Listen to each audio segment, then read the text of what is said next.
ఈ అసూయ పోవాలంటే మార్గం కూడా చెప్తా. దుర్గుణం చెబితే సరిపోదు, పోగొట్టే మార్గం చెప్పాలి. ముందది ఏ రోగమో చెప్పాలి, తర్వాత దానికి సరైన మందు వాడాలి.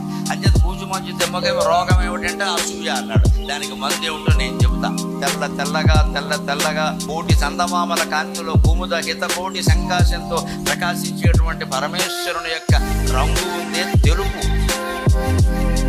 ఆ తెల్లదనం గురించి మనం మాట్లాడుకుంటున్నామే.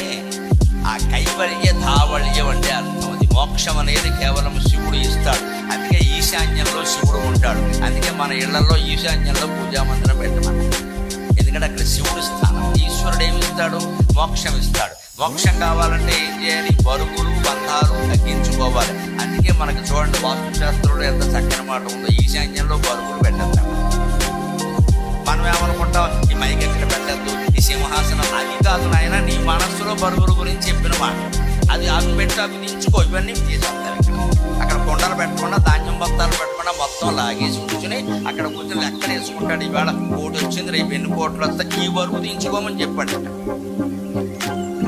కోటి 10 కోట్లు రాకముందు యమధర్మరాజు వస్తాడు మనిషికి, అది బరువు దించుకో. ఈశాన్యంలో బరువులు పెట్టద్దంటే అర్థం భౌతికమైన బరువులు పెట్టద్దని కాదు. నిజంగా కూడా అక్కడ బీరువా పెట్టామనుకోండి, ఏమవుతుంది? ఎవరో ఒకరు నువ్వు జపం చేసుకుంటే బీరువా చెప్తారు.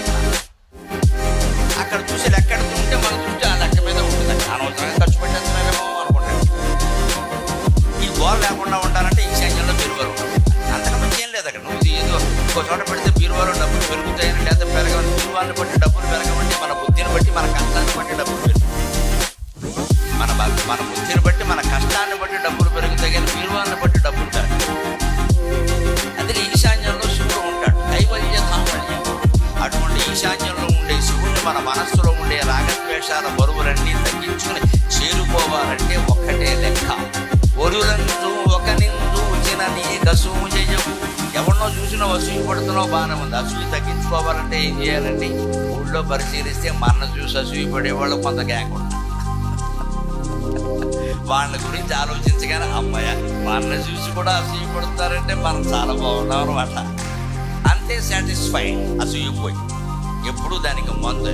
నువ్వు ఎంత అందంగా ఉన్నా నీకంటే అందంగా లేని వాళ్ళు కొంతమంది నిన్ను చూసి అసూయపడితే, నిన్ను చూసి అసూయపడేవాళ్ళు ఉన్నారు. కానీ నీకంటే అందమైన వాళ్ళని చూసి నువ్వు అసూయపడచ్చు. నిన్ను చూసి అసూయపడేవాళ్ళు కొంతమంది ఉన్నారు. నీ దగ్గర కొంత డబ్బు ఉంది, దాన్ని చూసి నువ్వు అంతకంటే ఎక్కువ డబ్బు సంపాదించాలని ఉన్న వాళ్ళని చూసి నువ్వు అసూయపడతావు. నీ దగ్గర ఉన్న డబ్బుకే అసూయపడేవాళ్ళు చాలా మంది ఉన్నారు. ఎక్కడికి అక్కడే ఉంటారని అనుమానం ఏంటి? పరాక్రమం విషయంలో అంతే, ధైర్యంలో విషయంలో అంతే, చదువు విషయంలో అంతే, అన్ని విషయాల్లోనూ అంతే. మన ఇంట్లో కొన్ని సౌకర్యాలు లేవనుకోండి, అంతకంటే గొప్ప సౌఖ్యాలు అనుభవిస్తున్న వాళ్ళని చూసి మనం అసూయపడకూడదు. మనకున్న సౌకర్యాలు కూడా లేని మన బంధువులు ఉంటారు, వాళ్ళని చూసి మనం సంతృప్తిగా ఉండాలి. వాడి ఇల్లు కంటే నా ఇల్లు చాలా నయం. మనం చూసి బాధపడేవాళ్ళు కొంతమంది, వాళ్ళని చూసి మనం సంతృప్తిగా ఉండాలి. లేకపోతే ఈ అసూయలు ద్వేషాలు ముద్రలై మన మనసులో ముద్రపడిపోతాయి. భావాలన్నీ ముద్రపడతాయి. ఎప్పుడు దేని గురించి మనం ఆలోచిస్తామో అది మనస్సులో ముద్ర అయిపోతుంది. అదే వాసన, అదే వచ్చే జన్మకు కారణం. అందుకని ఆ వాసనలు తొలగించుకోవాలంటే ఈ వాంఛలు తొలగించుకోవాలి. వాంఛ లేకపోతే వాసన ఉండదు.